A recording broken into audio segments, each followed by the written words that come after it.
Thank you, Madam Speaker, for giving me this opportunity. Madam Speaker, I want to indicate at the onset that some of the issues that we are raising here for some people may sound like abstract ideas. I joined Parliament during or immediately after the post-election violence. Madam Speaker, I was part of a humanitarian committee for my party, ODM, that documented cases of post-election violence. Madam Speaker, I remember documenting cases of young girls in school uniform who had been shot by the police. I remember a woman who had the husband's head decapitated and had to carry the head to Kisumu. Madam Speaker, I remember people from Kisii who were displaced. Madam Speaker, I remember people who are from central Kenya but in the diaspora who are displaced. We went to a specific camp where people were all displaced, but they were in different camps. There was a camp that had predominantly the Kikuyus, and then there was a camp that had the Luos, Luyas, and the Kisis. They were all with the same problem, but for ethnic reasons, they had been balkanized.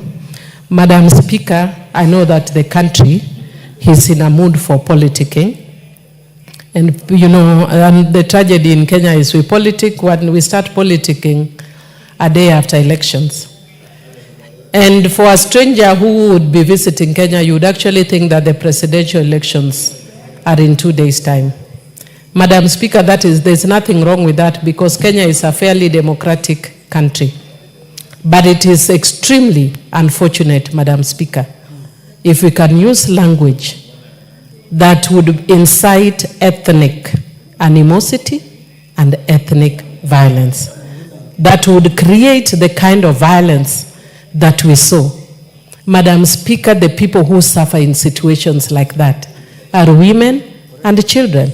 Many women were raped and to date have not been compensated. Many children were killed. Madam Speaker, there's a young girl who has written a book which she gave to me, Madam Speaker. And in her book, she has documented that there were young children who were playing somewhere in the Rift Valley. And they were neighbors of all tribes. And her book is called Hop, Skip and Jump. She was called Scholastica somebody. Madam Speaker, she documents how she changed from being an innocent child to looking at her neighbors from a tribal lens. She was raped, she underwent violation, and she lost her childhood. Madam Speaker, there are things we cannot afford to joke with or play with. Madam Speaker, I would want to encourage the Deputy President, former Deputy President, that I know is feeling very bitter at the way things stand around. Madam Speaker, he feels that he actually fought and brought this government into power. And I'm sure it can feel very bad when you feel that you brought the government into power, and now you are the one who is outside watching from view, Sasa. Madam Speaker, the way to go about it is not through bitterness and anger, because there's a point that leadership becomes beyond you. I know he's only served one term in Parliament, so he may not understand. And half a term as a Deputy President. Madam Speaker, there is always opportunities. Let him relax because he says he's a man of God, or at least he says his wife Dorcas is a woman of God. Let them appeal to God and use their godly words to bring unity to the country. There are things we don't joke around with, Madam Speaker. There are things we don't politic around with. And one of them is the peace and security of this country.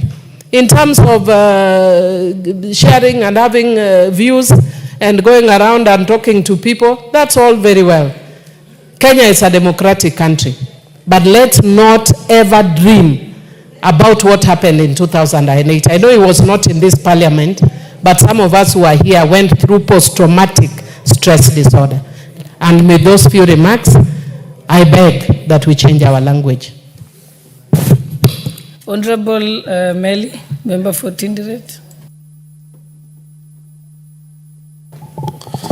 Thank you, Honorable Speaker.